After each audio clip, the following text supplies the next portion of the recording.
Hello and welcome to Going Over Our Freds, the internet's only Fred Olin Ray podcast, to the best of my knowledge, where we attempt to watch each and every film made by B-movie auteur Fred Olin Ray. Sitting across from me is Meredith. And sitting across from me is Michael. This week's selection is another Fred Olin Ray movie that is under his pseudonym of Ed Raymond, along with last week's Critical Mass. What movie did we watch, Meredith? We watched The Shooter, which is a 1997 Western. Yeah, so it's weird to me that Fred Olin Ray took a pseudonym on this movie and Critical Mass because in interviews he seems to really like both of these movies. So I don't really know if he thinks he has like a bad reputation on his own name, so for the movies he likes he does something else, or I don't know. Do you have any thoughts about that before we get into the movie itself? No, I saw Fred Olin Ray's name in the opening credits. I just didn't see if it was like directed or written, so I didn't realize he was doing any of this under a pseudonym. Yeah, I think it depends on the cut you're watching, because I think I've seen this as Fred Olin Ray, but then I was doing research online and it kept on saying as Ed Raymond. So I think there are probably a couple different cuts of this movie. Yeah, that's weird. All right, The Shooter. What is The Shooter about? You know, it's about a shooter. What? Yeah, there's this guy, he goes around and he shoots a lot. Mm-hmm. We started the movie in kind of an unusual way for a Fred Olin Ray film. We started with a narrator. And yeah, instead of a title card, right? We didn't have a title card, no. The movie opens, we're in what is traditionally associated with Southwest America wilderness, right? Rocks and stuff. It looks like Wile E. Coyote and Roadrunner would be comfortable there. Yeah, exactly. We start there and a narrator says, I'm going to tell you a story about revenge. And we're like, okay, great. This is a story about revenge. And the narrator kicks the movie off, comes back at minute 40 for one or two sentences, and then only comes back at the end of the movie. And for the life of me, I could not understand why. The narration added no value. Well, wasn't the narrator the same character as the novelist who was keeping track of all the Western stuff? Yeah, that is true. Yes. Oh, so you're talking about the voiceover itself. Okay, yeah. Yeah, the voiceover itself. That's what I mean. Yeah, voiceover generally is horrible in movies, and the only movie I like the voiceover in is Blade Runner, where everybody else hates the voiceover in that. Okay. Anyway, so we have our narrator character, and that actor is a man named Andrew Stevens, who had probably the most underwhelming career in acting that you can imagine. He's got a lot of parts, but they're all in things like The Skateboard Kid 2, and he is in both Munchie and Munchie Strikes Back, but as different characters. But for the most part, he's worked as a producer since the times of this movie. He was a producer on 3,000 Miles to Graceland and Boondock Saints. He was a producer on both of those. Other than that, he's not a particularly remarkable as an actor or anything like that. I assume you don't know anything about Munchie. Munchie is one of those like Harry and the Hendersons E.T. style movie where a magical creature goes to live with the family, and I believe the creature is voiced by Dom DeLuise. All right, good times. Yeah, good times. Yeah.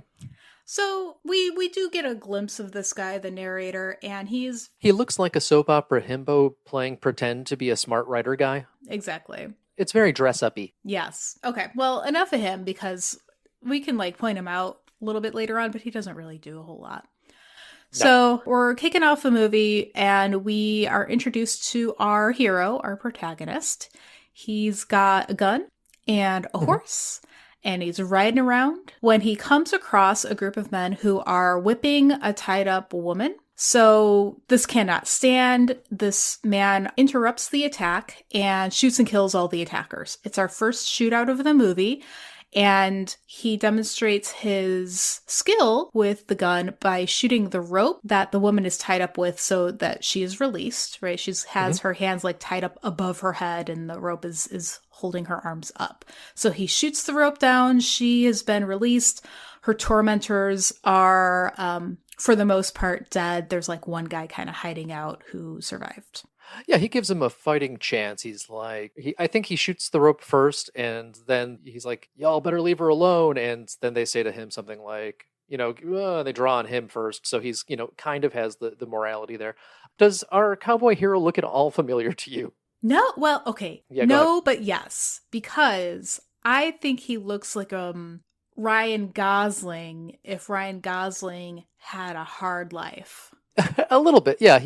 He's kind of a guy who got by on being kind of handsome and athletic. He doesn't really. He's a guy named Michael Dudikoff who made about 1,000 B movies in the 80s and 90s, and I think he's still working today.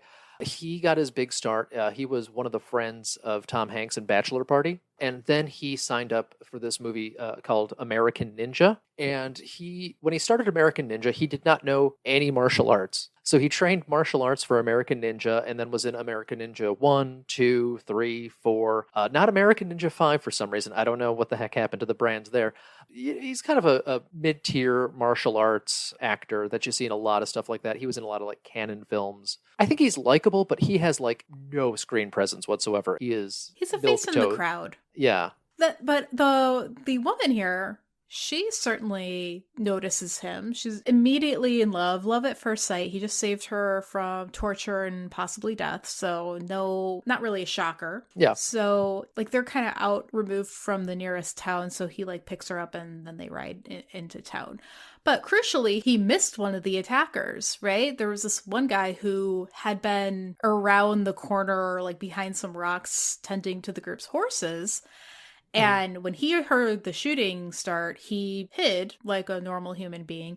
So now this whole group of guys is dead, but one of them has seen the killer. So this one guy, he goes running back to what we will come to discover is the gang that runs the town. So this movie is kind of like middle of the road with everything, but yeah. I do enjoy that when this gang member runs in to tell the big boss about what happened and how everybody's dead, they're watching what is just essentially an MMA fight / wrestling match between two big burly guys who are not characters, who will not show up really later in the movie to do anything important. They're just watching a fight. Yeah, they put on fights for their own entertainment. You're just getting a feel for the kind of group this group is.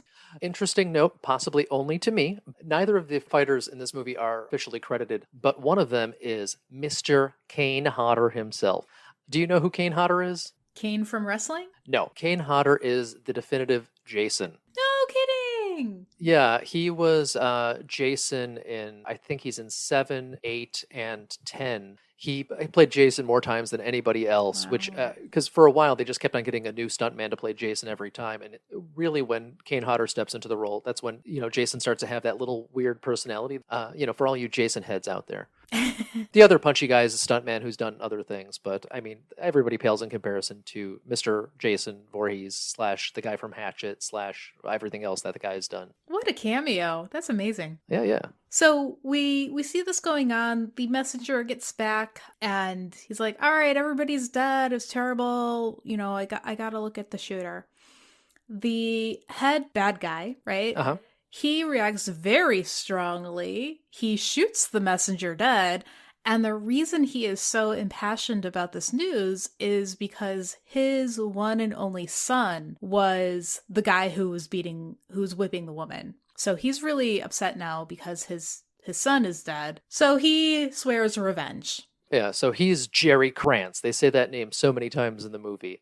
He is played by actor William Smith, so not to be confused with Will Smith, whom he looks nothing like. He started out as a child actor in the 40s. His first movie was in Ghost of Frankenstein with Lon Chaney Jr.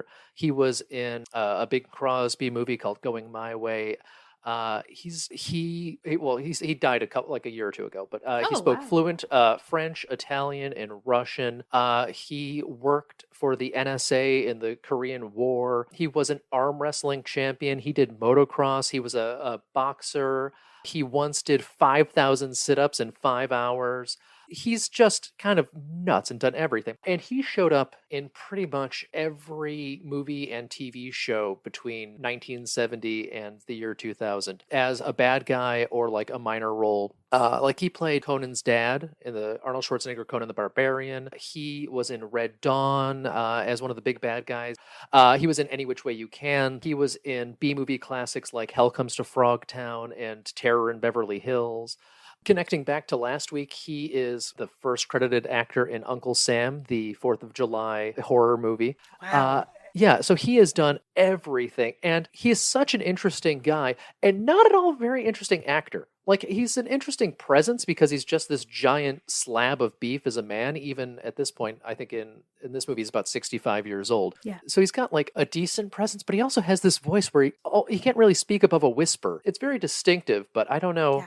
Yeah. I think he's best in small doses. I don't know how you feel about William Smith. I was a little disappointed in him as the primary villain.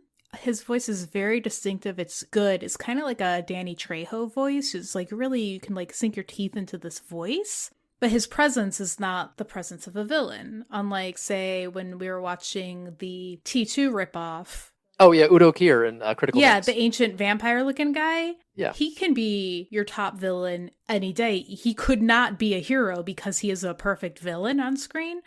William Smith shouldn't be leading anything. Yeah, you don't want him as the head bad guy. You want him as the head bad guy's like hard to control number one henchman. Mm-hmm. So we know his motivation, and we cut to the shooter, our protagonist, and the woman. They ride into town. He drops her off at the saloon, and he steps up to the bar because he wants a drink or two. He was just in a shootout. He's thirsty. We see the woman get in trouble by the bartender. He's the person who employs her. Bartender should look familiar since we just watched him in Alienator. Was he the He's one of the hillbillies that gets killed early on. Yeah, it's Hoke Howell. Oh, okay. I thought he looked familiar because he's got one of those faces. He has the face that is perfect for the name Hoke Howell. He looked like if you were to say Hoke Howell, this is what you picture. And this whole movie is dedicated to him. The end credits start with "In memory of Hoke Howell." Oh. And I don't know if we both watched this on Amazon, so maybe this is a transfer or maybe this is an effective shooting on video. Yeah. Pretty much every time he was on screen, I was distracted by the weird effects that his vest were having on the camera. There were these like weird kind of like line effects, like when you have like a cheap video, how some patterns don't show up right and they just kind of like look weird. That was happening every time his vest was on screen. It was very distracting. No, I didn't notice, but I was like typing up the plot summary. Oh. Yeah. I like type and watch. Okay, so the woman, she goes upstairs to where she and her colleagues work and live, and the shooter gets some whiskey and the bartender sends for the sheriff. Okay, so that's kind of like everybody who's in play. And now we get to pause while our protagonist gets a drink and learn a little bit more about him, such as his name. His name is Mike Atherton. Yep, Michael Dudikoff has to play a Michael, or else he won't answer to anything else. I respect that. So he's at the bar, and next to him at the bar is some chatty asshole. Like there is today. This is the most realistic part of the movie. There's always some chatty asshole, right? So the chatty asshole's like, "Who are you? What's going on?" Burp, burp, burp. Turns out the chatty asshole is our narrator. He is an author. He won't shut up. He's like, "What's your story?" So that's why we learned the guy's name is Mike Atherton. The narrator has heard of Mike Atherton, and he's like, "Are you the Mike Atherton?" Starts fanboying all over this guy. Apparently, our protagonist is a famous gunman. The narrator is rudely pushed out of the way. Again, just like at a bar today. This is so realistic. Some other asshole shows up and he's like, "You killed my bounty." And Atherton's like, "I don't know what you're talking about. I don't know, like what your issue is. I didn't kill no bounty." But this guy is insistent, and he's like drinking Atherton's shots as the bartender pours them, which is funny. Yeah, so they will be blood. Totally ripped off this movie, I think. The narrator kind of runs away. You get the sense that he's not a fighting man. He's not necessarily timid, but he knows that he should not be in front of a gun. So he kind of retreats to a safe distance and pulls out a notebook and starts scribbling. He's like, "I'm going to tell the story of when I met Mike Atherton." And once again, I think casting can't really ruin a movie, but bad casting can really hurt it. Pretty much everything that happens in this movie is like if it were written by a 13-year-old boy who had seen the movie Unforgiven but didn't really understand it. Because Unforgiven is the story of a gunslinger who is paid by prostitutes to do this thing, ends up getting beaten up by the corrupt town sheriff, and it features a character that is this narrator character. Except in Unforgiven, that character is played by that one pudgy guy from Frasier who was like, a boyfriend of Daphne's for a while. I forget, his name escapes me right now, but it looks like a guy that would be an out of shape writer who would not stand a chance in a fight. But the actor they have playing the writer looks like every other like henchman or hero in this. So you don't really get a sense that he would be any more intimidated than anybody else in this. I He's agree. too hunky. Yeah, he's got a strong jawline and a suspiciously groomed goatee that seems very 1997. All right, so the narrator has retreated. He's taking notes. And turns out that's the right move because things get tense and a bunch of guys end up with their guns drawn. And Atherton's kind of in the middle of the gun battle here. Shots are fired. Atherton gets in a couple of good shots, but crucially, he's helped out by some other guy who we had not been paying attention to before. He is a suspiciously clean-shaven man. We find out later that his character's name is Kyle Tappert, so I'll just say that here. He had been playing poker in a table in the saloon, and he steps up and shoots a guy who had pulled a gun on Atherton, and Atherton's back was turned. So he helps him out. Okay? So you don't recognize this guy? He looked familiar, but I mean, he looked familiar in the way that I watched a lot of TV in the 90s. I'm pretty sure I saw him as a guest role in, I don't know, Dr. Quinn, Medicine Woman, Voyager, The Watcher. You are so close because he was a guest on like a bunch of episodes of Touched by an Angel and Matlock, and he was in like Baby Geniuses. But Yeah. This is Randy Travis. Randy Travis was a huge star of country music. Oh, Started in the late 70s, but he was really big basically from like 85 to 95. He had a bunch of hits. He sold like 13 million CDs or records or whatever they're calling them. oh shit. Yeah, and his finest acting role is on King of the Hill. Because do you ever see that episode of King of the Hill where they go to the country music fest? Oh no, I didn't see that one. Yeah, so they like end up accidentally poisoning Brooks and Dunn, but Peggy Hill sent in song lyrics to Randy Travis, and Randy Travis steals her song. And Hank Hill's like, "Oh no, this has got to be a coincidence." He ends up stealing more of her life. So during the episode, he sings about like winning a Boggle Trophy and talking about how his feet are too big and all the Peggy Hill stuff. And plus, he has that nice kind of smooth North Carolina voice. I think Randy Travis is actually probably the most interesting actor in this whole movie. That's amazing. He's got the most charisma on screen, and He did have charisma. Yes, that is 100% agree. yeah. But anyway, I derailed us again. So keep on going. Keep on going. Great. It's really great. Okay. Our character, clean shaven Kyle Tapper, is now in Atherton's like good graces as much as anybody can be. He appreciates the help. And then the sheriff arrives. Remember that the bartender had sent for the sheriff earlier. And the sheriff arrives, sees a bunch of like dead bodies, and hauls everyone to jail. Okay. The next scene is us learning more about the town's backstory and what's going on, the situation that Atherton has walked into unawares. Turns out that bounty situation was real. Atherton did kill somebody that had a $10,000 bounty on his head, and the mayor himself personally delivers a duffel bag full of cash with an additional request. They describe this chokehold that the gang has on the town, saying like, hey, we didn't know that all of the little concessions we were making would eventually lead to the gang running this town. We're in a situation. Can you kill the rest of the gang for us? We'll give you 20 grand more. And then Atherton says no.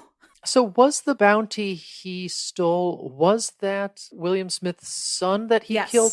How did the bounty hunter that was accosting him know that he killed that kid? Oh, well, so the messenger who had witnessed all of the killings has already been back to the gang, and because the gang runs the town, everybody knows. But the messenger didn't know who that guy was, right? So everybody saw Atherton come in with the woman, and everybody in the town. Oh, they put two and two together. Yeah. Because she had been last seen with that group of guys. And the sheriff even says, like, where are the guys? Okay, Yeah. okay, yeah. So if she came in with an Uber driver, the Uber driver would have been suspected as taking that bounty. I see. Or if she just like hadn't come back at all, nobody would have put that stranger together with the bounty being taken. Yeah, there are a lot of like kind of leaps this movie takes, and it doesn't really show Yeah. a lot of its work. But whatever. It's not really a particularly cerebral movie, so I guess that's fine. I found that one forgivable because it's one of those tiny towns. Everybody's up in each other's business because that's how you survive in a tiny town. Yeah. Okay, so Atherton says no. He turns down the offer for 20 grand to kill the rest of the bad guys. So this is his morality resurfacing. He's not a gun for hire. He killed those guys because he had to, not because he was bloodthirsty. So we cut to later that day at night, the sex worker's bedroom, and the narrator is dressing her wounds, right? There's nothing sexual about it. He's maybe moonlighting as a doctor, but the reason that they're together is for him to give more of Atherton's backstory. That's the whole reason. Yeah, I was thinking the same thing. It's like, did they just not want to hire another actor? But I guess. Yeah, totally super weird. So, the sex worker, God, I don't even remember that character's name. They barely say it. I try to listen for the characters' names, but I never caught it. In my notes, she's just known as Woman. Anyway, that actor is named Valerie Wildman. Her main claim to fame is that she was on 90210. She played a character who dated Luke Perry's father, and then his father blew up, and then she revealed that she was an FBI agent, and then it turned out all along that he was alive, and she helped put him in witness protection. I only saw like the first season of 90210. Yeah, I never watched. My parents watched Melrose Place, and everybody in my high school watched 90210, but I have never been interested in what teenagers do if they're not going to get killed by Jason. Not even Buffy? No, I never watched Buffy. All right, okay. Anyway, okay. So, the backstory for Atherton's backstory is he's a famous lawman from Pennsylvania. The famous lawless state of Pennsylvania. He joined the Union Army, was captured by the Confederacy, and he escaped. And then he disappeared for 8 years, and this puts us for the movie at around 1873. After delivering this backstory, the narrator departs for the night. He's like, all right, great, you're good, bye-bye. And Atherton comes up and visits. His reason for showing up is he doesn't want the money. He got the bounty. He accepted the bounty. But it's like, you could use this more than I could. Here's $10,000. And I did the math. It's about $250,000 of today's money in 2023. And she reacts very strongly. She's like, I don't need your money. Nobody owns me. So she's upset. And he leaves, but he leaves the bag of money in her room. But it wasn't even enough of an excuse to have that misunderstanding, though. Right. The script is just not good. No, it's not. Yeah. Her character is all over, too. She's getting whipped for no reason that we know of. Right. She kind of is making moon eyes at our hero. She's super angry at our hero for him giving her money. And then she, will come and, be in love with him later on without really having experienced anything to make her feel any of these things. Well, she's not really a character. She's there to move the story forward at convenient times. And as much as a horse is a character in this movie, the whore is the character. It's the Old West. You have to have stereotypical prostitute. Well, and this is just Unforgiven, but without the deconstructionism, without understanding any of the examining with Unforgiven. This is just no, let's just make one of those movies with an uncritical eye. Yeah, totally. So downstairs, the bartender is talking with one of the gang members. So the bartender's like, this guy who stole the bounty, killed the head bad guy's little boy. His name is Mike Atherton. And the gang member's like, oh. And so the bartender's like you're acting like this, is Wyatt Earp or something. And the gang member's like, well, he may as well be Wyatt Earp. Mm-hmm. And you've already done the math, and Wyatt Earp was really not famous until 1930 or 1931 when the book about him kind of confabulating different parts of his life came out, and he became kind of a mythical figure after that. Yeah. But really, even if everybody had heard about Wyatt Earp and his big fight with Doc Holliday in Tombstone and the shootout at the OK Corral, that was in 1881, which is, almost 10 years after this movie. Even if we wanted to put all of that aside and give this particular town and this particular gang the benefit of the doubt of knowing who Wyatt Earp was, Wyatt Earp didn't start doing anything commensurate with his reputation until 1874. Okay. The little bit more that we know about Atherton is that he was a war hero. This is an agreement with what the narrator said. And when he escaped the Confederacy, he had to kill 15 Confederate soldiers single-handedly to do so. And further, he participated in paving the way for Sherman's March. So Sherman's March was this Union effort and kind of slashed and burned their way through the South, burning Atlanta to the ground, and got all the way to the sea, right? Yeah, Sherman fucked shit up for the South. He Yeah. salted the earth so that nothing may ever grow again there. Right. Now we know, okay, Atherton, who may as well be Wyatt Earp, is in town, and the gang is like, geez, this is pretty bad for us. The next day, the gang, like, in full force, rides into town. We've got Jerry, who's the head bad guy. He gets out onto Main Street, and he does a very traditional Western movie type thing. He's calling Atherton out. And at this point, I'm calling bullshit because William Smith cannot speak any more than, how could anybody from inside hear him at all in a noisy bar? If everybody in the bar was quiet, you might be able to hear him, but like his screaming is so quiet that it doesn't track for me at all. Nevertheless, everybody listens and perks up, and you get a lot of people peeking out windows and ducking behind things.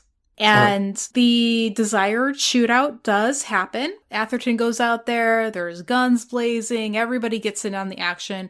And then It's a shootout that goes on way too long. It laps itself, too, because it starts with them kind of having a standoff in the middle of the street, and then, like, some rando shoots at, I think, William Smith. So that causes a big gun battle. And then we kind of, like, loop back around, and there's a standoff with them in the middle of the street again, where we just felt like everything we did was pointless other than, killing the sheriff. I would also like to point out that I really think the editing of this movie is bad. Yeah. We have an obvious Western trope of the railing death, where a guy is firing from a railing and you know he's going to get shot and go over that railing. But we see that dude like 4 times before he finally gets shot, and then we don't actually see him go over the railing. It looks like he like jumps and leaps over the railing to do a dive to die. It's just like, it is super sloppy editing. I think this is an early effort. I looked up the guy who was editing it. His name is Brett Hedlund. His latest credit ties back into our Christmas episode because he was the editor in I Believe in Santa Claus, the movie where that 50-year-old guy still believes in Santa Claus. So all these movies are part of the same family, okay? Okay. So the shootout gets to a standoff, but Atherton has not been shot. And so the gang goes and grabs the woman out of her room. They drag her outside and they're like, Atherton, you better come out here or else we're going to kill her. We know you care about her. Right. And it's not necessarily that Atherton actually cares about this woman. It's just more like she is not part of it and he doesn't want her to get killed because of him. So he does get flushed out, and they knock him out, take his gun, and take him back to their homestead to torture him, essentially.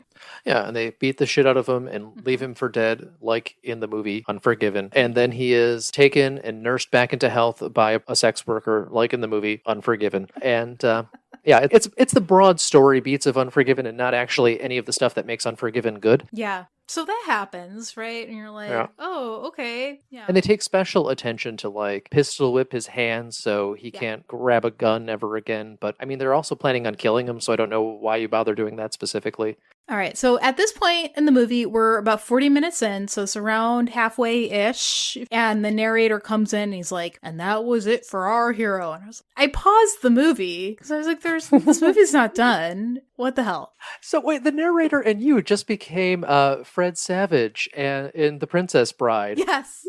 Saying to Peter Falk, like, no, you're not telling it right. He didn't die.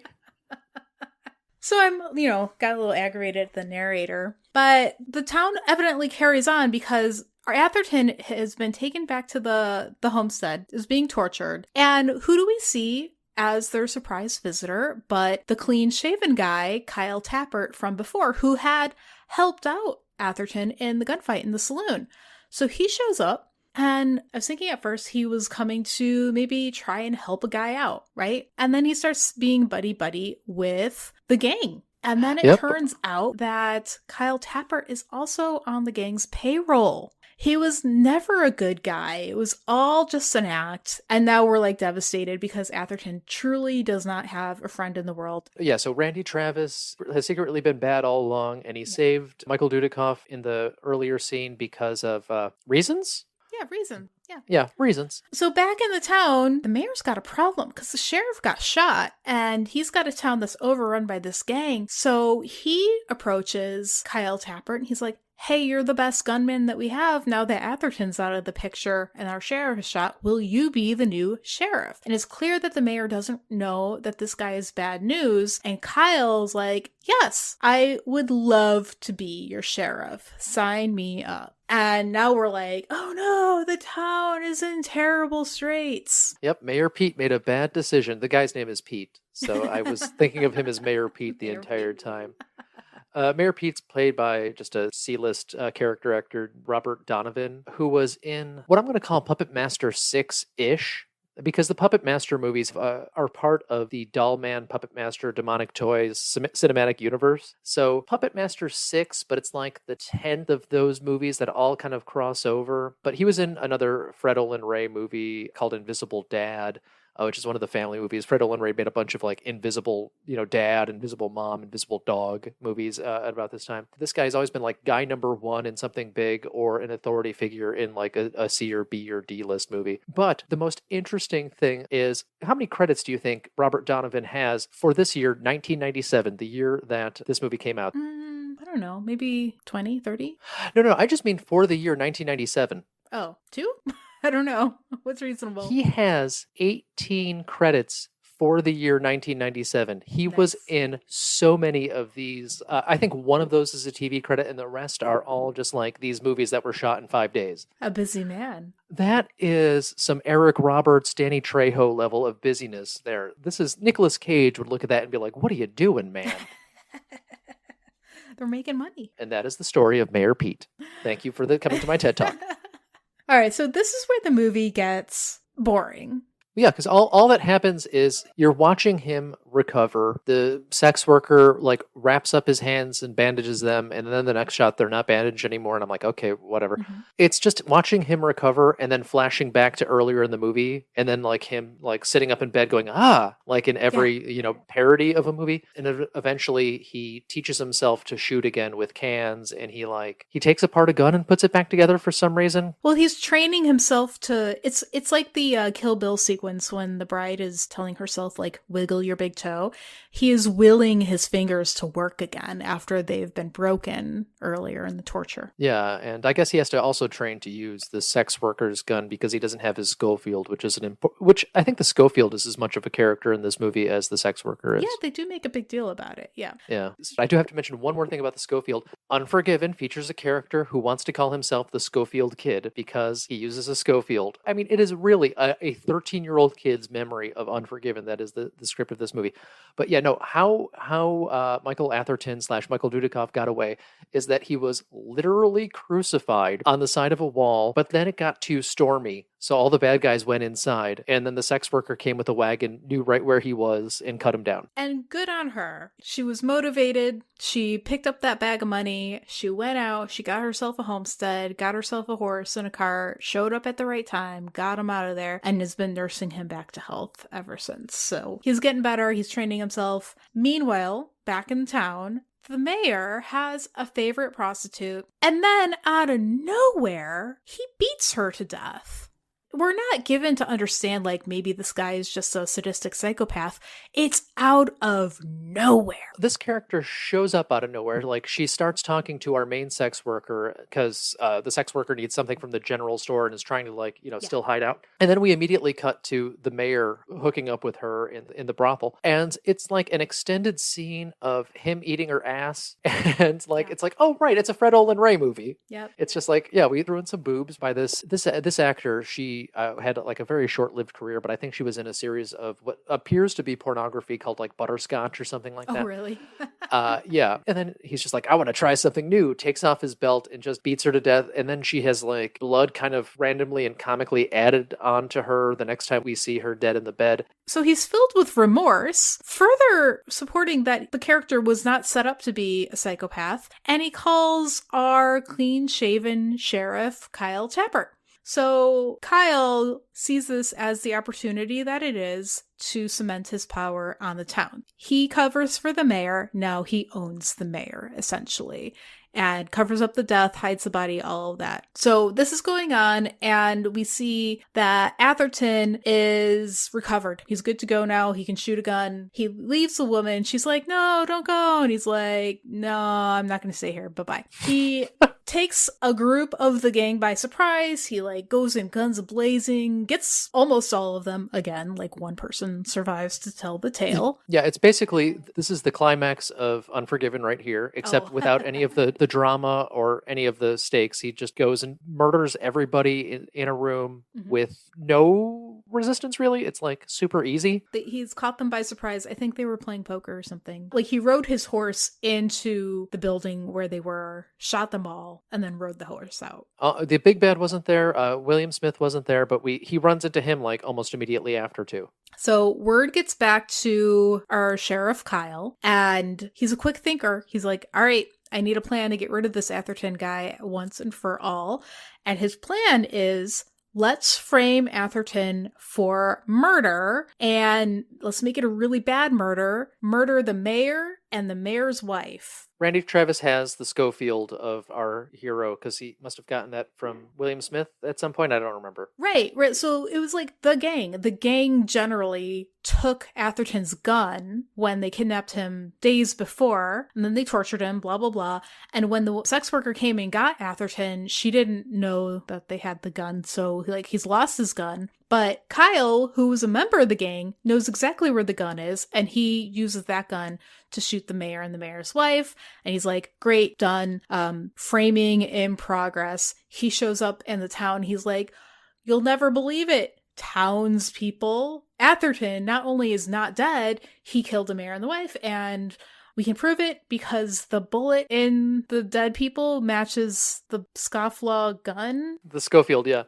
Excuse me, Schofield. All right, so two things of note here is one is our medical examiner who like pulls the bullet out of the dead bodies and says this is a Schofield is our doctor from Alienator. He is he's that guy that played Count Yorba in the movies and stuff like that. Is he typecast as a doctor? Yeah, that's Robert Quarry. You know, he's in Dr. Phibes and all that stuff. And we just this is how important of a scene it was. We also just completely skipped over how William Smith got killed. Like he was our main bad guy for 90% of the movie. Yeah. And we're just like, oh yeah, he also died. But it did one of those weird things that movies always do, which I can't fault this movie for. Michael Atherton and Jerry Krantz, William Smith, have this shootout, and Michael Atherton wins, and he decides, no, I'm not going to kill you, big bad guy. Which I'm like, he had no problem killing all these other guys. Why does the head bad guy get all these considerations, but like a henchman who's just doing it to feed his family? They don't get that opportunity. It seems unfair and classist to me. But anyway, William Smith immediately tries to kill Mike Atherton like the second after he says that, so Mike Atherton shoots him dead and it was all pointless. Yeah, it would have been a good scene had either of them been up to the task of carrying the movie.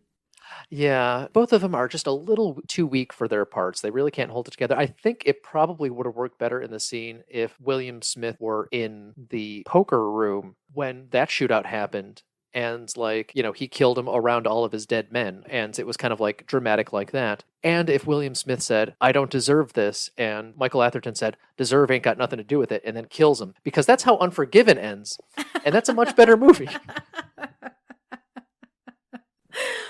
In the movie that we're in, the sheriff is framed. And he's rounded up a posse, and the posse, they go out to the woman's homestead and get Atherton. So Atherton is now back in custody. He's in a jail cell. And guess what, folks? Kyle, not only was he part of the gang, not only was he just a friendly face in disguise, turns out this motherfucker has been searching for Atherton for years.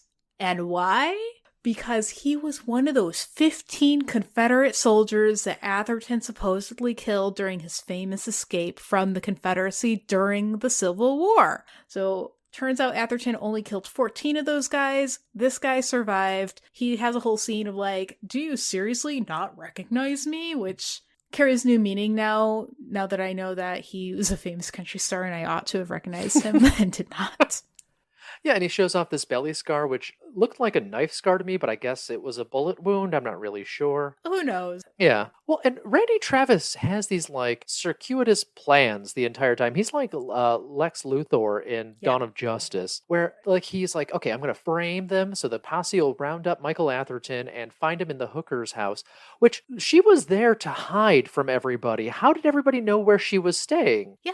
Well, and also, like, we didn't cover this because it was not a big deal, but, like, a bounty has been placed on her head as well. So if they knew where she was staying the whole time. Also, when they went and collected Atherton, she was right there, but she's continues to have the bounty on her head. So why not grab her then as well? And they just don't. And so why was this a thing in the first place? I don't know. Yeah, so they go and they capture him and they put him in the jail. Yeah. And then they're like, actually, you know what? Let's let him escape so we can go and kill him back at his house. Like, why are you doing all of this? It's so weird. He like wakes up, his jail cell's open, his horse from the beginning of the movie is left outside the jail. And that horse has a full tank of gas. The horse has a full tank of gas, wouldn't you know it? So he arrives back at the woman's homestead just in time for Sheriff Kyle to say, haha, you followed my plan exactly. I am the one who left your jail cell open. Filled your horse up with gas. I mean, we jumped over, like, the deputy listens in on a conversation that, like, really implicates that Randy Travis is evil. And then the deputy goes and talks to our narrator and says, hey, is it possible that Randy Travis might be evil? And the narrator is like, I don't know, anything's possible. It was just like the editing of those scenes. I'm like, why are we doing it like this? What's going on? Why do we need any of that? We did not need any of that. It was just filler.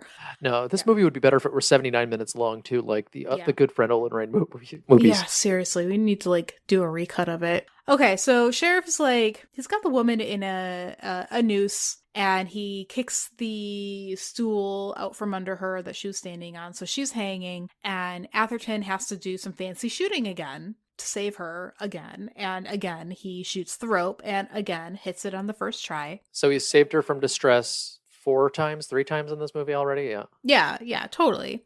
Like, she's clearly in love with him. She's got, he saved her life a couple times. He could not give two shits about her, and that's fine. Like, he doesn't owe her anything. It's understandable why she is in awe right now, but he has made it clear that he doesn't return the feelings. So okay, here we are. The narrator was also kidnapped at the same time because the sheriff's like, you're gonna write the real version of history, aka what the sheriff tells him to write. I mean, the sheriff could have also just not done that and told him what he wants him to write. That way he wouldn't even have any grounds to dispute it. Right. And know what really happened. Yeah. So, they get into a shootout, blah, blah, blah. We get into a duel situation. There's, like, not enough bullets. It was not riveting at all. Ultimately, they duel, and the sheriff is killed, and Atherton survives. Yeah, he's shot in the shoulder, and therefore okay in movie logic world. Yeah, there's no sepsis or anything in this world. He's fine. Yeah. I mean, he's filthy and dirty, and he's already been tortured, but I'm sure he'll be fine, because he has the bullet in his shoulder, and he immediately, starts making out with the sex worker? Yeah, because now it's fine, right? Because it's the end of the movie, and he gets the woman that he has not cared about at all up until this point. The narrator takes over and does a closing voiceover. Yeah, what is the closing voiceover? Does anything? Is just like, they lived happily ever after? My brain was completely shut off at this point. The voiceover basically says, this guy rode off, took the woman, and nobody ever heard from them again. The end. Can you imagine? Yeah, and then we get In Memory of Hoke Howell. Yes. Somebody who was doing their best in this movie. Couple of notes that I did not want to shove in here is our sheriff is Cal Bartlett. That's the original sheriff that gets killed early on. Yep. He is still working. He did stunts for movies like Paint Your Wagon back in the day, so he has worked with Lee Marvin and the actual Western stars. But nowadays, his characters, if you look at IMDb, his latest roles are stuff like old man, old cowboy, old ranchman. He is one of the card players in the Dick Donner version of Maverick, which I feel like has been true of another character actor that we talked about in an earlier episode, and I can't remember which one, but Richard Donner just loves his old cowboy actors and will shove them into his movies. Because Richard Donner started off making, I think, episodes of Maverick and probably had an episode with that guy. I could do the research on that, but I'm not going to. Also of note is the dead son from like the first scene of this movie.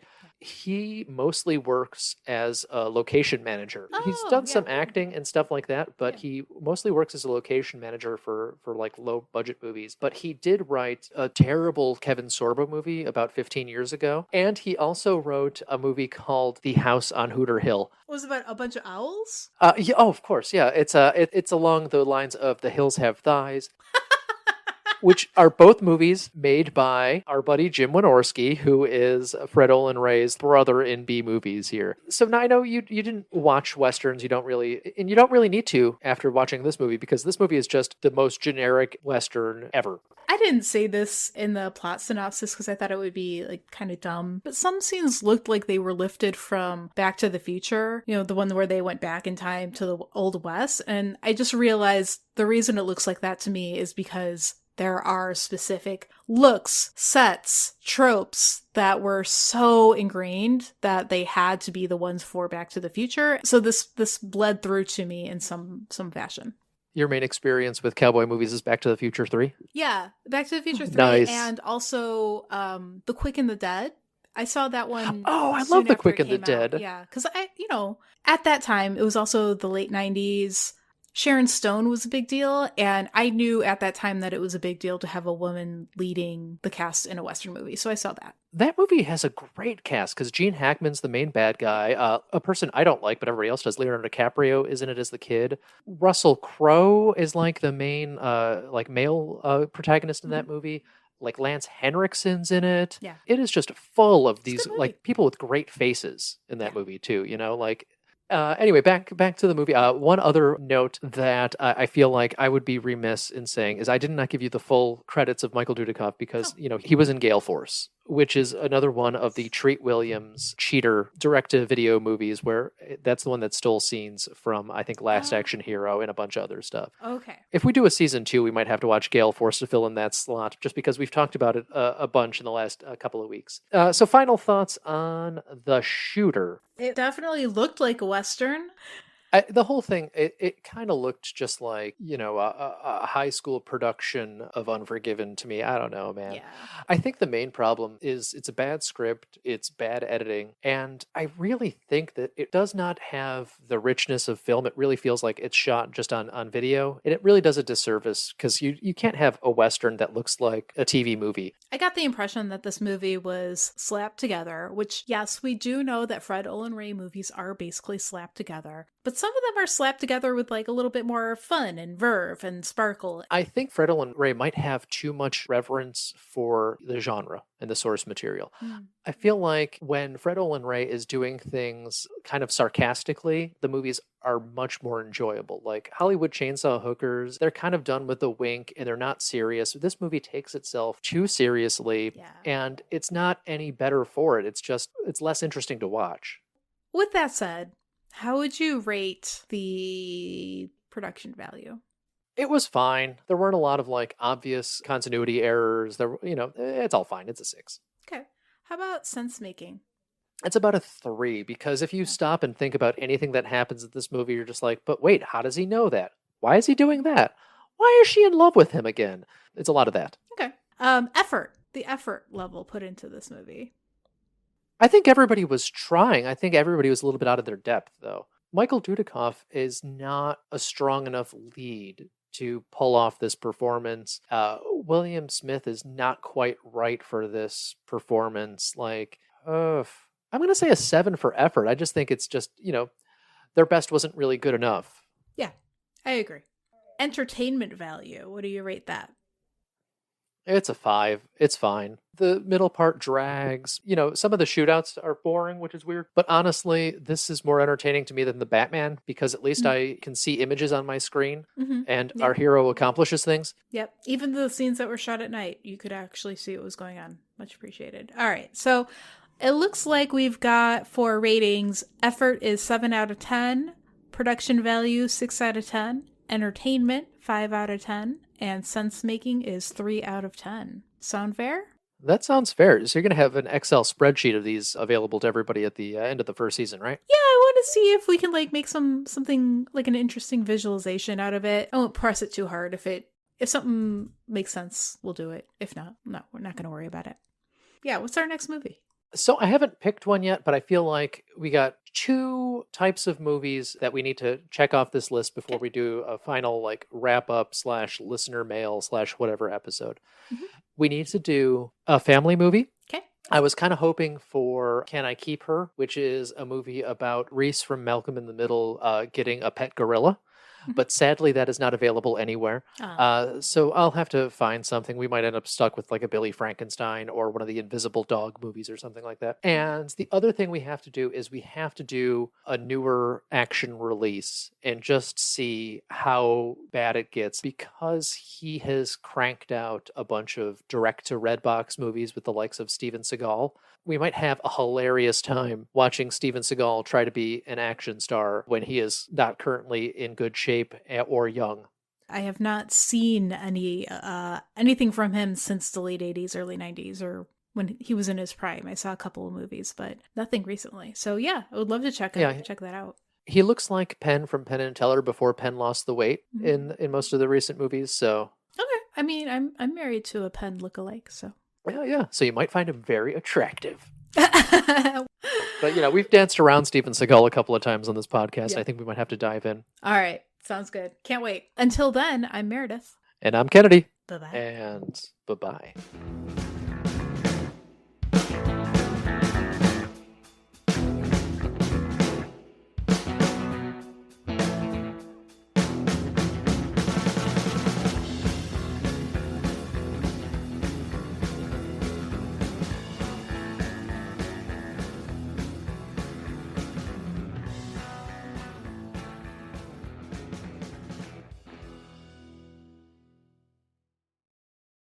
Going Over Our Freds was created and produced by us, Michael Kennedy and Meredith Halsey. Our theme was composed and performed by Justin Nozick.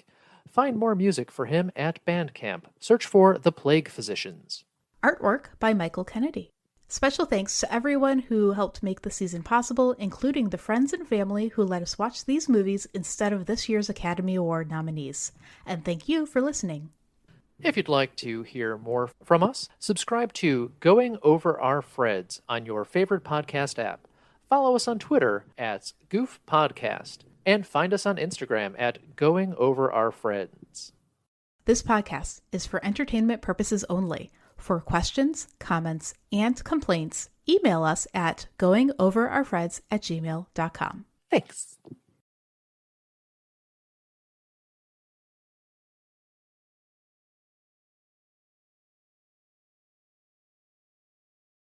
Nothing in this movie makes sense if you think about it.